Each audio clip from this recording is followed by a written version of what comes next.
Hello and welcome to Monday's programme. I'm Ellie Louise Ringe. And I'm John T. Messer. Coming up tonight between now and 6:30. Good evening. A public inquiry began today into a contaminated blood scandal which left a 9-year-old Bristol girl orphaned.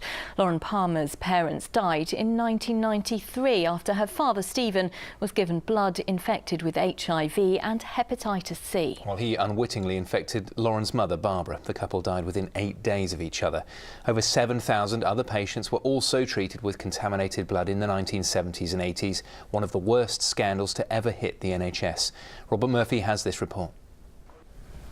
Well, Robert joins us in the studio now. Robert, a terribly sad story there. When does the inquiry actually start hearing evidence? This inquiry, so it's going to take some time. At the minute, they're collecting written evidence. They're going to start hearing from people in the new year in the NHS's history, and because of that, it's prompted the biggest ever investigation too. Robert Murphy, thank you for joining us in the studio this evening. Well, next tonight, Labour Party leader Jeremy Corbyn has said party business should be conducted in a sensible and respectful manner.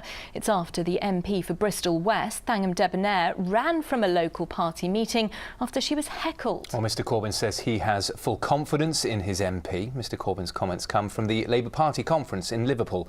David Wood has sent this report. Elsewhere today, Tesco has apologised to its customers after cars broke down at the Eastville store filling station because water had got into the diesel.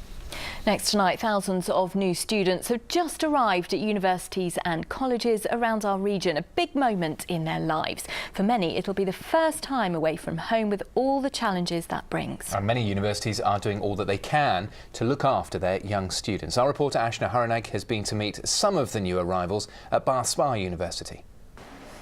Do you know, it's a long time since I started university, but I remember it like it was yesterday. Yeah, good days, aren't they? Enjoy if you can. Now, you're watching ITV News here in the West Country. Still ahead on the programme before half. And the ITV News continues with more on the contaminated blood scandal at 6:30. Here's Mary Nightingale with the details. But here, summer may have just finished and we are only in September. But have you started thinking about Christmas yet? It is often a time that puts a strain on our finances. Now we are being told to plan ahead. Yes. Well, on to sport now, and Carrie joins us in the studio. Carrie, an important win for Bristol at the weekend. Yes, it was. Bristol Rovers finally bagged their first home league win of the season, beating Coventry 3-1. Gavin Riley netted his first for Rovers, with Tom Lockyer and Ollie Clark also on the score sheet. Perhaps the performance of the match, though, came from keeper Jack Bonham, as one fan explains. Well, Swindon Town also had a good weekend at the expense of West Country rivals Yeovil. Forest Green Rovers are now the only unbeaten team in League Two. OK, Carrie, so what about Bristol City? How did they get on? They had a great weekend. Bristol City left Wigan Athletic without a point on Friday night. Not a great weekend for them. Manager Lee Johnson was critical of the performance after they lost 1-0. Bristol. And Carrie, a great weekend for the Bristol Bears at Ashton Gate. Yes, it was a double header at home on Saturday. Bristol women thrashed Gloucester Hartpury 43-5 before the men fought for a 2013 victory over Hull. You can imagine those celebrations carried on for quite a while. Bath Rugby also picked up a win in atrocious conditions at the Rec. They scored 2 tries. But Gloucester were unable to ruin Saracens' perfect start to the season. The Cherry and Whites didn't score a try until the closing 8 minutes. They lost 38-15. And thousands of runners descended on Bristol City Centre yesterday for the 30th Great Bristol Half Marathon.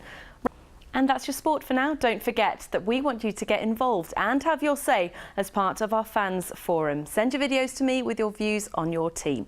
The address is on the screen now. Carrie, thank you very much indeed.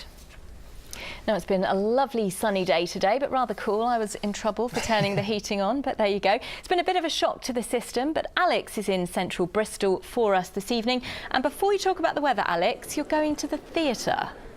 Thanks very much, Alex. Well, it's goodbye from the two of us. I'll be back with the late news for you at 10:30. Now, they will hand you to Mary Nightingale as the ITV News continues. From all of us, have a lovely evening. We'll see you tomorrow. Bye-bye. Bye-bye.